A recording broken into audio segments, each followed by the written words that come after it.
झारखंड में स्वास्थ्य व्यवस्था पटरी पर लौटती नहीं नजर आती है। एम्बुलेंस सेवा बदहाल है। समय पर एम्बुलेंस नहीं मिलने से मरीजों की जानें तक जा रही है। वहीं अगर किसी तरह मरीज अस्पताल पहुंच भी गए तो तभी इलाज के लिए जद्दोजहद करना पड़ रहा है। आखिर जिम्मेदार कौन है, क्या कर रहा है विभाग? खास रिपोर्ट देखिए। बदहाल, जानलेवा बन गई है व्यवस्था। समय पर नहीं मिल रही एम्बुलेंस, इलाज के अभाव में दम तोड़ रहे मरीज। झारखंड में एम्बुलेंस व्यवस्था दम तोड़ रही है। समय पर एम्बुलेंस नहीं मिलने से मरीज की सांसें थम रही है। बोकारो के गोमिया में एक महिला प्रसव पीड़ा से तड़प रही थी, लेकिन सड़क नहीं होने के कारण गांव तक एम्बुलेंस नहीं पहुंच सकी। ग्रामीणों ने खाट पर लाद कर किसी तरह महिला को अस्पताल तो पहुंचाया, लेकिन तब तक काफी देर हो चुकी थी। दुनिया में आने से पहले ही बच्चे की सांसें थम गई थी। वहीं धनबाद से गर्भवती महिला को रांची लेकर आ रही एम्बुलेंस बीच रास्ते में खराब हो गई और दूसरे एम्बुलेंस ने आने में इतनी देर कर दी कि महिला की सांसें थम गई। ये तो बात हुई दूर दराज के जिलों की, लेकिन राजधानी रांची में भी एम्बुलेंस नहीं मिल रही है। रिम्स के आधे किलोमीटर दूर सड़क किनारे एक मरीज बेहाल पड़ा था। एक राहगीर ने कई बार 108 नंबर पर फोन किया, लेकिन एम्बुलेंस नहीं मिली। राहगीर ने 108 नंबर पर फोन किया तो सुनिए उसे क्या कहा गया। सदर रांची जो है वहाँ अभी फिलहाल कोई भी गाड़ी नहीं है, इसलिए पेशेंट को सुविधा नहीं मिल पा रही है। हम तो बोल रहे हैं रिम्स से महज 400 मीटर की दूरी पर है ये पेशेंट। सर मैं वही तो आपको जानकारी दे रही हूँ जी। कि रिम्स हॉस्पिटल में इस वक्त कोई गाड़ी नहीं है। हॉस्पिटल की गाड़ी जो है सर वो बूटी मोड़ पे रहती है। अच्छा, ठीक है, तो वहाँ से गाड़ी आने में काफी ज्यादा समय लग जाएगी। रिम्स की गाड़ी बूटी मोड़ में रहती है। में कोई गाड़ी नहीं है। देखिए रिम्स से पेशेंट कहीं नहीं जाते हैं सर। अच्छा, सारे हॉस्पिटल से रिम्स जाते हैं, इसलिए रिम्स में गाड़ी नहीं रखी जाती, क्योंकि वहाँ से पेशेंट को कहीं जाना नहीं होता है। अच्छा ठीक है। तो नजदीकी में गाड़ी ना होने के कारण ही आपको सुविधा नहीं मिल पा रही है। और अगर आपके पास कोई ऐसी सुविधा है क्या? नहीं मैडम, हम बता रहे हैं ना, हम रिम्स से देख के आए हैं, हम वहाँ पूछे भी हैं। रिम्स में अभी 3 108 एम्बुलेंस खड़ी है।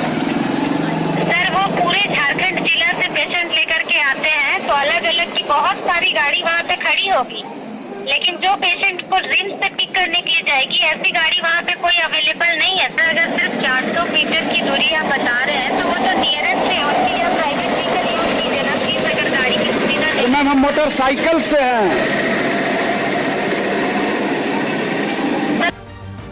एक तो समय पर एम्बुलेंस नहीं मिल रही, वहीं दूसरी ओर अगर किसी तरह एम्बुलेंस मिल गई तो अस्पताल की बदहाल व्यवस्था मरीज की तकलीफ और बढ़ा रही है।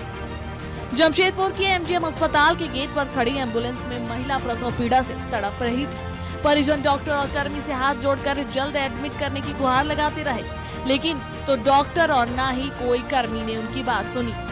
बाद में परिजन खुद स्ट्रेचर पर लादकर महिला को लेबर रूम ले गए, तब जाकर इलाज शुरू हुआ। एक एम्बुलेंस से एक प्रेग्नेंट लेडीज को लेके आया गया, जहां पर प्रेग्नेंट लेडी को एडमिट किया जाता है वहां पर लेके आया गया। पेशेंट बहुत ही सीरियस थी, उसकी स्थिति बहुत ही गंभीर थी। उसने बच्चे को गाड़ी में ही जन्म दे दिया और पूरा स्थिति जुड़वा बच्चे थे, इस कारण से उसका स्थिति बहुत गंभीर हो गया था। बच्चे हल्का फंसे हुए थे, तो इन लोग के जो परिजन है वो लगभग आधे घंटे से ऊपर जाकर ये बोलने का काम किया कि सर जल्दी आइए कि यहाँ पर बच्चा निकल जाएगा, बच्चा हो जाएगा। वो बहुत सीरियस है, बहुत स्थिति खराब है, मगर कोई स्वास्थ्यकर्मी नीचे से ऊपर से नीचे कोई नहीं है। झारखंड में एम्बुलेंस सेवा बदहाल। रांची के नामकुम में खड़ी है कई एम्बुलेंस।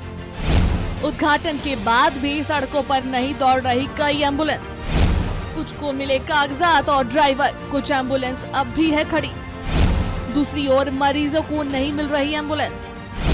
एम्बुलेंस के अभाव में दम तोड़ रहे मरीज। 108 नंबर पर फोन करने पर भी नहीं मिल रही एम्बुलेंस। एम्बुलेंस उपलब्ध नहीं होने का दिया जा रहा हवाला। आखिर कौन है जिम्मेदार, क्या कर रहा है विभाग?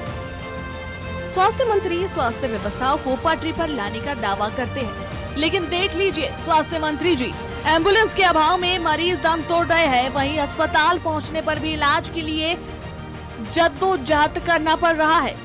Bureau report, news 11 Bharat.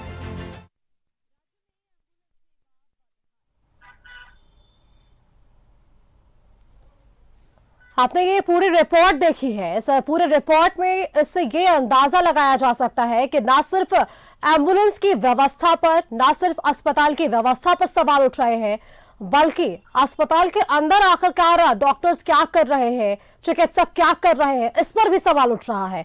क्योंकि यदि किस तरीके से, जो आप तस्वीर टीवी स्क्रीन पर देखिए, कि जद्दोजहद करने के बाद भी यदि मरीज अगर किसी तरह से अस्पताल पहुंच जाते हैं तो या तो वहां पर डॉक्टर नहीं रहते हैं, वहां पर बेड नहीं होता है, या वहां पर व्यवस्था नहीं होती, जिस वजह से उनकी इलाज तक नहीं हो पाती है।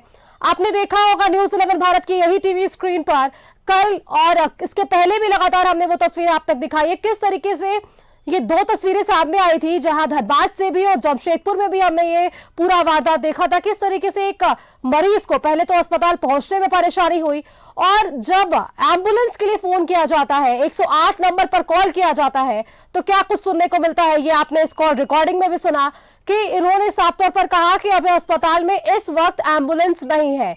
आप जानते हैं कि अस्पताल 24 घंटे सेवा देता है, और पता नहीं ये किस समय की बात कर रही थी जो इस समय इनके पास एम्बुलेंस उपलब्ध नहीं था। और इस जिस व्यक्ति की आपने दूसरी ओर बातें सुनी है, उन्होंने साफ तौर पर कहा कि हम बस महज 400 मीटर की दूरी पर ही अस्पताल के बाहर है, और इसके बावजूद भी यदि एम्बुलेंस नहीं पहुंच पा रहा है तो सोचिए जरा, विभाग उन ग्रामीण क्षेत्रों में कहां से पहुंचेगा, उन ग्रामीण क्षेत्रों के लोगों तक कैसे पहुंचेगा विभाग, जहां एम्बुलेंस की लोगों को जरूरत होती है। असल जरूरत जहां ग्रामीण क्षेत्रों में होती है, वहां ये पानियों में और खाट पर लादकर मरीजों को अस्पताल लेते हुए दिखाई देते हैं। और ये तस्वीरें भयावह है, क्योंकि आने वाला कल कहीं ना कहीं इस ओर संकेत कर रहा है कि आप चाहे लाख दावे कर लीजिए कि झारखंड में स्वास्थ्य व्यवस्था बिल्कुल ठीक है, बिल्कुल यहाँ के कर्मचारी सही से काम कर रहे हैं, लेकिन तस्वीरें,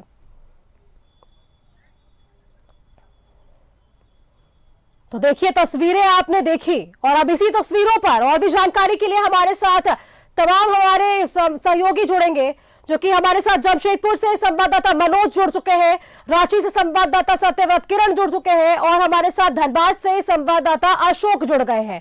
सबसे पहला सवाल आपसे होगा सत्यव्रत किरण, क्योंकि हम राजधानी रांची में रह रहे हैं और आसपास के तमाम ऐसे ग्रामीण क्षेत्र हैं जहां से लोग इलाज के लिए रांची ही पहुंचते हैं, रिम्स ही पहुंचते हैं, और यदि रिम्स के 400 मीटर की दूरी महज पर अगर एम्बुलेंस की व्यवस्था नहीं मिलती है तो ग्रामीण क्षेत्रों के लोगों को एम्बुलेंस कहां से मिलेगी। जी सत्यव्रत। बिल्कुल सुस्मिता, आप कल्पना कर सकते हैं कि जो तस्वीर लगातार न्यूज़ 11 भारत दिखाता है, उस राज्य की तस्वीर जहां पर एक महिला को खटिया के सहारे जो है वो अस्पताल ले जाया जाता है, जबकि 108 एम्बुलेंस के नाम पर राज्य सरकार करोड़ों रुपए खर्च करती है। धनबाद के महुदा में जिस तरह की घटना घटी है, शर्मसार यह घटना कि एक तरफ स्वास्थ्य विभाग बड़े बड़े दावे कर रहा हो कि राज्य में लोगों को जो है वो स्वास्थ्य सेवाएं मिल रही हैं, लेकिन 108 एम्बुलेंस जो कि पूरे स्वास्थ्य विभाग में जो है वो एक महत्वपूर्ण अंग माना जाता है। किसी भी अस्पताल में जाने के लिए सबसे पहले एम्बुलेंस की आवश्यकता पड़ती है, और आप समझिए कि राज्य के सबसे बड़े सरकारी अस्पताल मेडिकल कॉलेज रिम्स से महज 400 मीटर की दूरी पर अगर कोई व्यक्ति घायल अवस्था में पड़ा हुआ है और उसे समय पर एम्बुलेंस तक नहीं नसीब हो पा रहा है, तो झारखंड राज्य के दूर दराज ग्रामीण क्षेत्रों की स्थिति क्या होगी सुस्मिता। दरअसल आज से कुछ दिनों पहले यानी कि 5 जुलाई को स्वास्थ्य विभाग ने वाहवाही लूटने के लिए मुख्यमंत्री के हाथों करीब 206 नए 108 एम्बुलेंस की जो है वो शुरुआत करवा दी। खुद मुख्यमंत्री ने हरी झंडी देकर जो है वो 206 नए एम्बुलेंस को जो है वो रवाना किया था, लेकिन जैसे ही उस एम्बुलेंस की शुरुआत की गई, दोबारा करीब 206 नए एम्बुलेंस जो थे वो नामकुम स्थित एनआरएचएम परिसर में पड़े रहे और अब बीते 1 महीने पहले जो है वो उन एम्बुलेंसों की सुविधा जो है वो अब झारखंड वासियों को मिल पा रही है। अभी भी नए 206 एम्बुलेंस में जो है वो टेम्पररी नंबर प्लेट लगे हुए हैं। वाहन चालकों की कमी है। आप समझिए कि स्वास्थ्य विभाग और जो एजेंसी 108 को चला रही है उसने कितना बड़ा खेल किया है। लेकिन सत्यव्रत सवाल तो यही है ना कि आपने कहा कि एम्बुलेंस है लेकिन चालकों की कमी है, तो चालकों को आखिरकार उनकी नियुक्ति कौन करेगा? विभाग कहाँ है?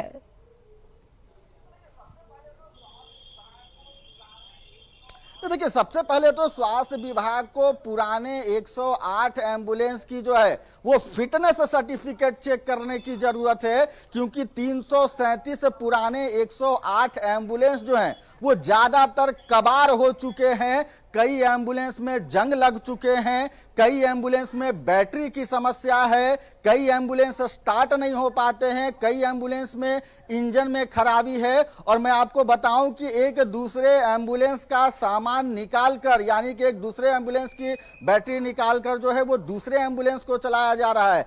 करीब आधा से ज्यादा, यानी कि 337 में आधा से ज्यादा जो 108 एम्बुलेंस है वो पूरी तरह से खराब हो चुका है, डेड हो चुका है। और यही कारण है कि समय पर लोगों को एम्बुलेंस नसीब नहीं हो पा रहा है। गर्भवती महिला जो कि प्रसव पीड़ा से तड़पते तड़पते जान चली जा रही है। लेकिन स्वास्थ्य विभाग के जो बड़े अधिकारी हैं, 108 एम्बुलेंस चलाने वाले आउटसोर्सिंग एजेंसी के जो लोग हैं, वो शायद अभी भी नींद में सोए हुए हैं।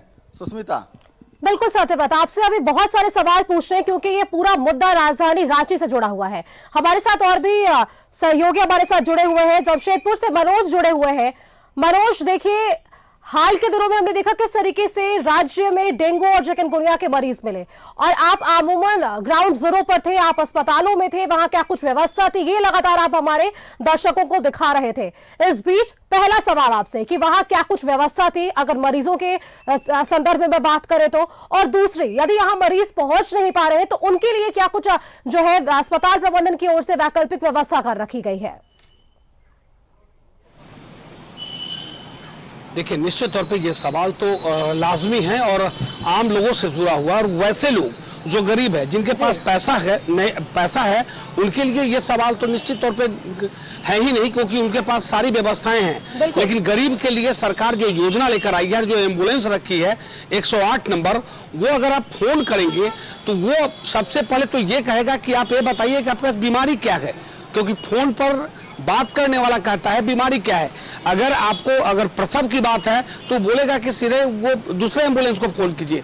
ये तो व्यवस्था की बात रह गई। लेकिन जमशेदपुर और पूरे पूर्वी सिंहभूम जिला और कोल्हान की बात कर लें तो जमशेदपुर का जो क्षेत्रफल है लगभग 110 किलोमीटर का रेडियस पड़ता है। अब आप समझिए, बाहड़ा गोड़ा में अगर कोई बीमार पड़ा है और एम्बुलेंस और उसको चाहिए, उस गरीब को, वो फोन करता है, तो बाहड़ागोड़ा में एम्बुलेंस, अगर 2 एम्बुलेंस है बाहड़ागोड़ा में और वो अगर नहीं है तो वो कहां से आएगा? ये व्यवस्था तो स्वास्थ्य विभाग और सरकार को करनी है, प्रशासन को करना है। लेकिन एम्बुलेंस मिल भी जाता है तो एमजीएम पहुंचता है, तो उसके बाद जो हश्र होता है वो अब दर्शक के सामने है। लगातार हम लोग खबर दिखा रहे हैं कि एक महिला प्रसव पीड़ा से वो तड़प रही है। लगभग 45 मिनट तक एमजीएम अस्पताल के गेट पर वो तड़प रही है। परिवार के लोग लगातार कह रहे हैं कि अब स्ट्रेचर लाया जाए, इसको कम से कम लेबर रूम में ले जाना है। जो यहाँ के कर्मचारी हैं, जो नर्स हैं, कंपाउंडर है, वो कम से कम उनका साथ दे। न तो कोई स्ट्रेचर देने को तैयार है और ना ही कोई वहां इस महिला को लेबर रूम तक ले जाने को तैयार है। अंततः महिला और उसके परिवार के लोग जो है वो विनती कर रहे हैं, लोगों को हाथ जोड़ रहे हैं वहां के कर्मचारी को, लेकिन कोई सुनने वाला नहीं है।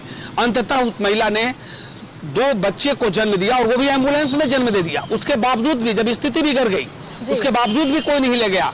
अंततः नहीं रहा गया परिवार के लोगों को, तो खुद इन लोगों ने उस महिला को उठाया, स्ट्रेचर लाया और सीधे उस लेबर रूम में ले गया। तब जाकर लेबर रूम में इस महिला का सामने आया, जो आप तक पहुंचा, इस वजह से आपने हम तक पहुंचाई और ये पूरी खबर दर्शकों तक पहुंच पाई। लेकिन जरा सोचिए मनोज कि इसके जैसे तमाम ऐसी खबरें आए दिन सामने आती होंगी जो हम तक पहुंच नहीं पाती होंगी। देखिए निश्चित तौर पे आप सही बता रही हैं कि वाकई ये तो शहरी इलाका है, गांव से लोग आते हैं इलाज कराने, उनके पास कोई व्यवस्था नहीं है। वो शहर से गांव से शहर कैसे पहुंचे, अस्पताल कैसे पहुंचे, वो काफी जद्दोजहद करते हैं।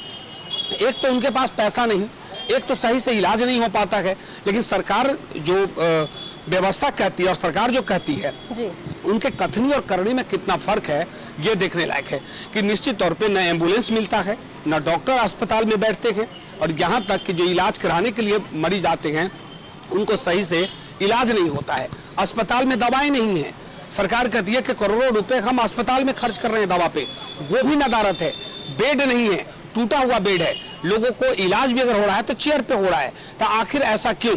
करोड़ रुपए जो जनता की पैसा वो कहां जा रहा है? लेकिन सबसे हैरानी की बात कि इस जमशेदपुर जो ये शहर है जहां राज्य के स्वास्थ्य मंत्री का गृह जिला है, उनका कैंप चलता है एमजीएम हॉस्पिटल में, उनके लोग वहां पर बैठे रहते हैं ताकि गरीबों का इलाज हो, गरीबों को परेशानी नहीं हो। उसके बावजूद भी ये हसर है, तो आप समझिए कि राज्य के बाकी जिलों का क्या होता होगा, उन जिलों का क्या होता होगा जिस जिला जो एकदम राज्य के अंतिम जगह पे वो जिला है। खूंटी का बात क्या होता होगा, जहां लोग नहीं, लोहरदगा का बात क्या होता होगा। धनबाद, रांची और जमशेदपुर की निगाहें तो सारे लोगों पे रहती है, बड़े लोगों पे रहती है, अधिकारियों पे रहती है, मंत्री पे रहती है, मुख्यमंत्री का रहता है।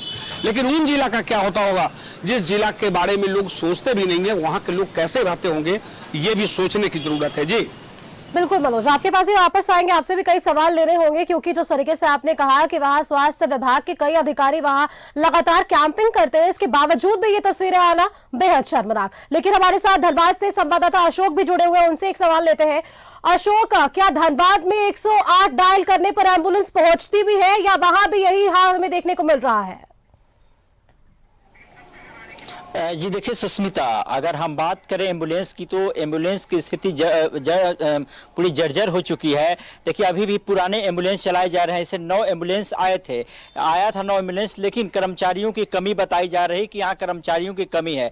और कुछ ऐसे एम्बुलेंस है जिसमें ऑक्सीजन नहीं होता। एम्बुलेंस का मतलब होता है कि उसमें ऑक्सीजन और कुछ दवाइयाँ होती हैं कि ताकि आप 1 से 1.5 घंटे तक, जब तक वो अच्छे हॉस्पिटल में नहीं पहुँच जाते हैं पेशेंट, तब तक ऑक्सीजन आपको चढ़ानी होती है। उसकी भी शिकायतें आई, कई पाइप लीकेज भी मिला हुआ है। लेकिन इस मामले में स्वास्थ्य विभाग जो है कुछ भी बोलने से कतरा है, बच रहा है, बोल रहा है कि ऐसा मामला नहीं है। देखिए सवाल यह खड़ा होता है कि 108 एम्बुलेंस है और तमाम व्यवस्थाएं हैं, करीब 2 सप्ताह से ऊपर हो गया। डेंगू ने जिस तरह दस्तक दिया और स्वास्थ्य मंत्रालय ने साफ तौर पर कहा था कि जो है पूरी तरह से स्वास्थ्य विभाग को अलर्ट रहना है, उसके बावजूद भी स्वास्थ्य विभाग 2 सप्ताह बीतने के बाद भी अलर्ट नहीं हो रहा है। और एक पेशेंट को ले जाने में 2 घंटा बीत जा रहा है और पेशेंट जो है दम तोड़ दे रहा है। कहीं ना कहीं जो है बड़ा सवाल स्वास्थ्य विभाग के गाल पर तमाचा मार रहा है कि ताकि इतनी सिस्टम होने के बावजूद भी आखिर आप फेल कैसे हो रहे हैं। और वहीं प्राइवेट अस्पतालों को साफ तौर पर निर्देश भी दिया गया है कि आपको किसी भी हालत में पेशेंट को एडमिट करना है और रिपोर्ट जो है गवर्नमेंट हॉस्पिटल को सौंपना है कि कितने डेंगू के पेशेंट पाए गए हैं। लेकिन प्राइवेट हॉस्पिटल शिकायत न हो रही, जबकि उनकी पुराने एम्बुलेंस है और आपकी नई एम्बुलेंस है, यानी दोनों में अंतर क्या हो रहा है? कहीं ना कहीं यह कहा जाए कि आपका जो सिस्टम है पूरी तरह से कमजोर हो चुका है और जो चालक हैं, और चालक के एक्सपर्ट होना चाहिए, लेकिन जो चालक हैं, चालक को मैंने देखा कि बहुत से लोगों का एज जो है 45 प्लस हो चुका है। हो सकता है कि इसका भी कॉज हो सकता हो कि वाहन को ले जाने में परेशानी होती होगी वैसे इलाके में, जिस इलाके में घटनाएं घट रही हैं या जिस इलाके से इस तरह की खबरें आ रही हैं। हाँ, इतना जरूर है कि स्वास्थ्य विभाग जो है शिविर लगा रही है और लोगों को जागरूक कर रही है और मुफ्त में दवाइयां भी बांट रही हैं। लेकिन दवाइयां बांटने से नहीं होगा, आपको जो है पूरी तरह से एम्बुलेंस को चुस्त दुरुस्त करना होगा ताकि एम्बुलेंस उनके पास पहुंचे और अच्छे हॉस्पिटल में हम यहाँ से ले जा सकें। लेकिन इस तरह की नहीं हो रहा है। हाँ, इतना ये भी है कि स्वास्थ्य विभाग, देखिए अभी नगर निगम ने यह दावा किया था कि हम जो है लोगों को जागरूक कर रहे हैं कि गंदगी न फैलाएं और नाले के साफ सफाई करें, लेकिन इस तरह की कहीं कुछ नहीं आ रहा है। देखिए फॉगिंग भी कई शहर में जगह जगह किया जा रहा है, लेकिन जहां गंदे इलाका है वहां पे नहीं किया जा रहा है। हाँ, जिधर लोग मतलब अगर पैरवी कर रहे हैं, पूरा ये प्रयास कर रहे हैं कि नहीं हमारे इलाके में होना चाहिए, वहां तक फॉगिंग मशीन पहुंच रहा है। लेकिन ब्लीचिंग पाउडर की अगर बात करें तो ब्लीचिंग पाउडर अभी तक छिड़काव नहीं किया गया है। जो सप्लाई पानी आपको जाता है नगर द्वारा सबके घर में, वहां भी पानी में भी मैंने देखा कि कई जगह कीड़ा देखे गए। तो यानी कहीं यह कहा जाए कि दवा लोग कर रहे हैं, लेकिन दवा यदि कर रहे हैं तो धरातल पर नहीं दिख रहा है। इसके कई कारण हो सकते हैं। तो लेकिन अगर स्वास्थ्य विभाग पर ही हम अगर नजर डालें तो स्वास्थ्य विभाग के साथ साथ नगर निगम भी कहीं ना कहीं इसमें दोषी है, क्योंकि जिस तरह दावा किया था कि हम जागरूक कर रहे हैं, एक जागरूक उनकी पूरी तरह से फेल है। सुस्मिता, यह कहा जाए इसमें सभी लोगों पर इस तरह का कार्रवाई होना चाहिए कि भाई आप किस तरह का कर रहे हैं, क्योंकि यह स्वास्थ्य विभाग का ही मामला नहीं बनता है। इसमें हमारी और सबकी जिम्मेदारी बनती है कि जिस तरह आप सप्लाई पानी दे रहे हैं, कि आपने पानी का भी टेस्ट किया कि किस तरह लोग पानी का सेवन कर रहे हैं, लेकिन आपने टेस्ट नहीं किया। यह सिर्फ स्वास्थ्य विभाग के ऊपर ही ठोक दे रहे हैं कि उनकी जिम्मेदारी बनती है। उनका सिर्फ जिम्मेदारी यह है कि आपको दवा कराना है, हॉस्पिटल तक पहुंचाना है और अच्छे चिकित्सक से वो आपको ट्रीटमेंट कराएंगे। उनकी जिम्मेदारी हर कोई की है। अगर आम जनता अपनी जिम्मेदारी निभा रही है तो विभाग को भी चाहिए कि वो भी अपना जिम्मेदारी निभाए, क्योंकि क्या से ये विभाग कैसे अपनी जिम्मेदारी निभा रही है ये हमने कोविड टाइम में भी देखा, और महज अभी हमने 2 सप्ताह के भीतर देख लिया किस तरीके से जब 1000 के आंकड़ा पार हुआ डेंगू और चिकनगुनिया का, इसके बाद विभाग किस तरीके से पूरा मुस्तैदी के साथ तैयार है इससे निपटने के लिए, ये भी हम देख रहे हैं। हमारे साथ रांची से सत्यव्रत किरण बने हुए हैं। किरण, आपने ही वो रिपोर्ट दिखाई थी जहां हमने देखा था कि नामकुम में कई एम्बुलेंस गाड़ियां जो है वो खड़ी थी, उनका क्या है? यदि वे अगर लाए गए हैं, सरकारी योजनाओं को धरातल पर उतारने की लगातार विभाग कोशिश कर रहा है, स्वास्थ्य विभाग इतनी कोशिश कर रहा है, तो आखिरकार इसको धरातल पर लाने में आखिरकार परेशानियां क्या क्या हो रही है?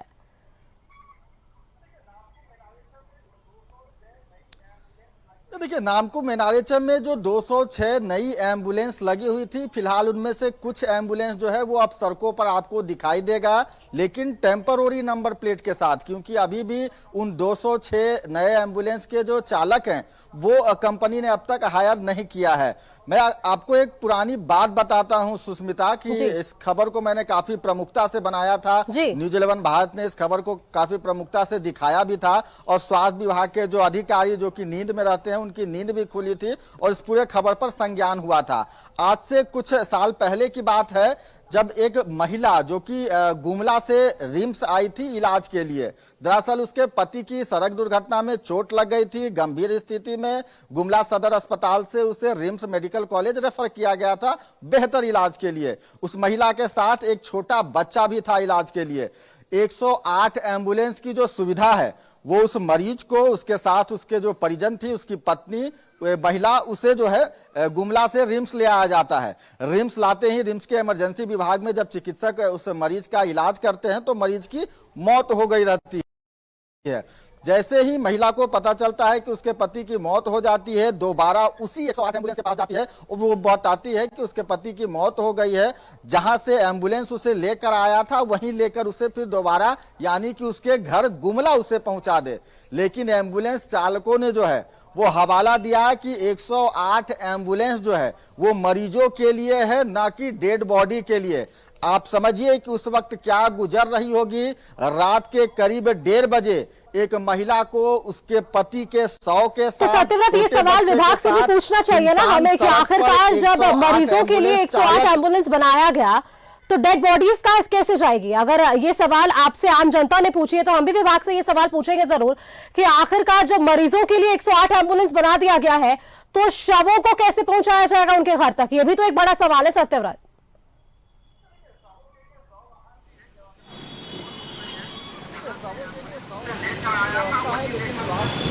अपना गाइडलाइन है, उस गाइडलाइन के तहत डेड बॉडी के लिए वैसी कोई सुविधा नहीं है। अगर आप अगर आप के पास अगर लाल कार्डधारी है या फिर आप दूसरे योजना से संबंधित हैं, बिरहोर जनजाति से हैं, तो आपको इस तरह का डेड बॉडी ले जाने का जो लाभ है वो स्वास्थ्य विभाग के द्वारा मिलेगा। आप समझिए सुस्मिता कि एक बीमार व्यक्ति को गुमला से रिम्स इलाज के लिए ले आया जाता है, तब तक वो मरीज रहता है। जैसे ही डॉक्टर उसे मृत घोषित कर देते हैं वो डेड बॉडी हो जाता है। वो एम्बुलेंस जो कि गुमला से रिम्स पहुंचा था, दोबारा रिम्स से गुमला जा रहा था, लेकिन वो डेड बॉडी लेकर नहीं गया। क्योंकि 108 एम्बुलेंस के गाइडलाइन में डेड बॉडी को ले जाना मना है। रिम्स के सुरक्षा कर्मियों ने जो है वो थोड़ी 108 एम्बुलेंस कर्मियों को थोड़ा समझाया कि महिला है, उसके साथ एक बच्चा है और उसका पति जिसे इलाज के लिए लेकर वो रिम्स पहुंची थी उसकी मृत्यु हो गई है। तो मानवता के आधार पर कम से कम 108 एम्बुलेंस उस महिला को दोबारा वहीं पहुंचा दे, गुमला पहुंचा दे जहां से वो आई है।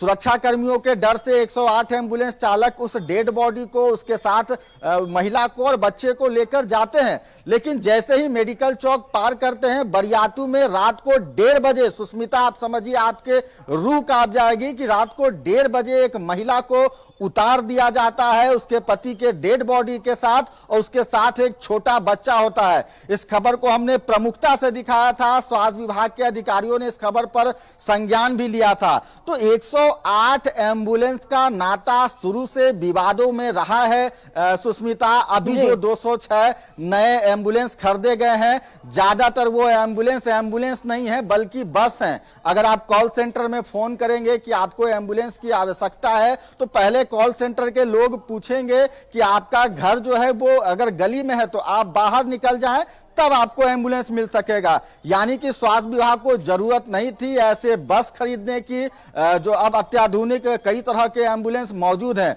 स्वास्थ्य विभाग यह भी दावा करता है कि लाइफ सपोर्टिंग एम्बुलेंस जो है वो झारखंड राज्य के पास है, लेकिन 337 जो पुराने 108 एम्बुलेंस हैं उनमें ज्यादातर एम्बुलेंस में जो जीवन रक्षक उपकरण होने चाहिए वो मौजूद नहीं है। यहां तक कि कई एम्बुलेंस में आपको ऑक्सीजन तक नहीं मिलेगा, यानी कि वो एम्बुलेंस नहीं बल्कि एक डब्बा है। तो स्वास्थ्य विभाग को चाहिए कि ऐसे कबाड़ हो चुके एम्बुलेंस को साइड करे और जो एम्बुलेंस सड़कों पर दौड़ रहे हैं उनके लिए ड्राइवर की व्यवस्था की जाए, ताकि झारखंड राज्य के ग्रामीण क्षेत्र के भोले भाले जो लोग हैं जिन्हें उम्मीद है राज्य सरकार से, स्वास्थ्य विभाग से, उनका उम्मीद पूरा हो सके। बिल्कुल सत्यवाद। देखिए समय की पाबंदी है, हम जल्दी से मनोज से एक सवाल लेते हैं, क्योंकि मनोज देखिए आम जनता है, ग्रामीण क्षेत्र के लोग हैं, इन्हें उम्मीदें तो जरूर होगी सरकार से और सरकार के साथ साथ स्वास्थ्य विभाग से, क्योंकि इनका एक मुद्दा ही यही है कि अगर हम बीमार हैं तो हम सरकारी अस्पताल जाएंगे, जिनके पास पैसे नहीं है वो जरूर से जरूर सरकारी अस्पताल जाएंगे। लेकिन मनोज सवाल यह है कि ऐसी उम्मीदों पर स्वास्थ्य विभाग कैसे खड़ा उतरेगा? देखिए सवाल तो निश्चित तौर पे बड़ा है कि अब स्वास्थ्य विभाग को आम जनता के उम्मीदों पर खरा उतरने के लिए सीधे तौर पे अपने व्यवस्था को मजबूत करना होगा। इनका जो तंत्र है वो तंत्र को मजबूत करना पड़ेगा। यानी जो स्वास्थ्य विभाग के बढ़िया अधिकारी है उनकी जिम्मेदारी बनती है कि आप नीचे वाले अधिकारी को आप सीधे तौर पे उन पर ऐसा नजर रखें और ऐसी जवाबदेही दे जो अपने जवाबदेही बखूबी वो निभा सके, जनता की सेवा कर सके। क्योंकि ये सेवा भावना, स्वास्थ्य का जो मामला है वो आदमी के जिंदगी और मौत से जुड़ा होता है और ये सेवा भावना का ही काम है। पहली सरकार जो है व्यवस्था चला रही है, लेकिन आम लोगों को, आम मतलब जो कर्मचारी है उनको भी ये जिम्मेवारी समझना होगा कि हम किसी के जिंदगी के साथ खिलवाड़ न करें। सरकार जो व्यवस्था दे रही है उस व्यवस्था को हम भरपूर फायदा आम लोगों तक पहुंचाएं, आम लोगों को उससे ज्यादा फायदा मिले। हम जितना देर ड्यूटी करें हम अपने ईमानदारी पूर्वक ड्यूटी करें, लेकिन ऐसा देखने को नहीं मिलता है क्योंकि लोगों को लगता है कि हमें सरकारी नौकरी मिल गई है, हमें अब 8 घंटा ड्यूटी करना है, उसके बाद निकल जाना है। इस बीच में कौन मरता है कौन जीता है उससे क्या लेना है। घड़ी देखा, आए और टाइम करके निकल गए। तो ये व्यवस्था है, इसको परिवर्तन करने की जरूरत है और इस पर तभी अंकुश लग सकता है जब सरकार डंडा चलाए और बढ़िया अधिकारी जो है वो इस पर सख्त हो जाए, तो निश्चित तौर पे व्यवस्था परिवर्तन हो सकती है। ऐसा कुछ नहीं है कि परिवर्तन करने में बहुत ज्यादा समय लग सकता है, लेकिन थोड़ा वक्त लगेगा। लेकिन इसके लिए सरकार और प्रशासन दोनों को, जो बढ़िया अधिकारी है दोनों को डंडा चलाना होगा, तब जाकर नीचे के अधिकारी जो है वो संभलेंगे और आम जनता को जो सुविधा मिलने वाली है वो सुविधा तब जाकर मिलेगी। जी बिल्कुल मनोज, आपने ठीक कहा। देखिए ये सरकार और प्रशासन दोनों को मिलकर काम करना होगा और इसके साथ साथ आम जनता की भी एक अहम भागीदारी होने वाली है, क्योंकि इनकी जिम्मेदारी स्वयं की रक्षा जनता स्वयं ही कर पाएगी। हमारे साथ अशोक जुड़े हुए हैं। अशोक, चंद शब्दों में आपसे भी जानना चाहूंगी कि आखिरकार जो स्वास्थ्य व्यवस्था की बदहाली धनबाद में भी हमें देखने को मिल रही है, लोगों को जागरूक तो किया जा रहा है, रैलियां निकाली जाती है, जागरूकता रथ रवाना किया जाता है, लेकिन क्या असल में लोग जागरूक हो पा भी रहे हैं इससे या नहीं? जी देखिए, अगर जागरूक की बात करें तो जागरूक तो देखिए कुछ लोग हुए हैं, लेकिन कुछ लोग नहीं। देखिए वहां तक इनकी मतलब जागरूक करने की बात है जहां जिस इलाके में, रिमोट इलाके में जो लोग रहते हैं, गरीब तबके के लोग रहते हैं, जिनको पता नहीं है कि डेंगू क्या है, वैसे इलाके में जो है प्रशासन को जागरूक करना चाहिए और वहां शिविर लगाना चाहिए कि ताकि भाई डेंगू आ गया है, डेंगू से और विभिन्न प्रकार की बीमारियों से हम कैसे बचें। यानी जो है इसमें सबकी जिम्मेदारी होनी चाहिए कि हम यह कहें कि देखिए आज खुद ही यहाँ के स्थानीय विधायक ने साफ तौर पर यह कहा था कि साफ सफाई यहाँ पर नगर में ही नहीं है, इसका कारण डेंगू फैल रहा है। तो यानी यह कहें कि सभी लोग जागरूक, विपक्ष भी इस मुद्दे को उठा रहा है, लेकिन इसमें दोनों लोगों को मिलकर, अभी इसको जो राजनीति नहीं करना चाहिए बल्कि दोनों लोगों को मिलकर लोगों को जागरूक करना चाहिए। वैसे गरीब लोगों को, जो गरीब लोग पूरी तरह से सरकारी अस्पताल पर डिपेंड है कि उनके पास पैसा नहीं होता है खाना खाने के लिए, वो सोचते हैं कि हम जाए 2 रुपया दे के अपना ट्रीटमेंट करा लें, वैसे लोगों को जो है जागरूक करना चाहिए कि भाई इस तरह की तमाम व्यवस्थाएं हैं, आप अस्पताल पहुंचिए और इलाज कराइए। और जो क्वैक डॉक्टर बीच में आ जा रहे हैं, क्वैक डॉक्टरों से लोगों को बचना होगा कि भाई किसी तरह का फीवर आ रहा है, सिंपल सा पैरासीटामोल कालपोल लोग दे देते हैं, जिसके कारण उनको नहीं पता हो पाता है कि डेंगू है या कौन सा बीमारी है। इसी कारण जब स्थिति गंभीर होती है तो उन्हें अस्पताल में ले जाया जाता है। यानी सभी लोगों को जागरूक करना चाहिए और पूरी तरह से जो है हमें अलर्ट रहने की मूड में होना चाहिए। सुस्मिता। बिल्कुल अशोक, चलिए तमाम जानकारी के लिए आप तीनों का बहुत बहुत धन्यवाद हमारे साथ जुड़ने के लिए।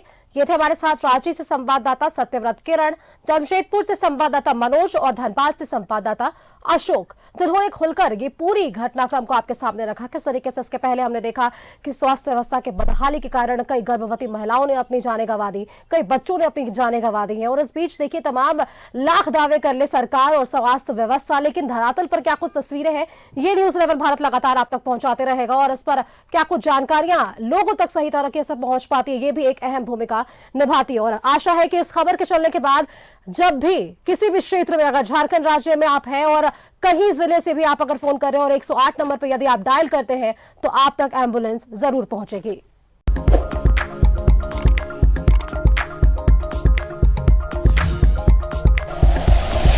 Like and share videos, subscribe करें हमारा चैनल और प्रेस करें बेल आइकॉन। न्यूज़ 11 भारत, सच है तो दिखेगा।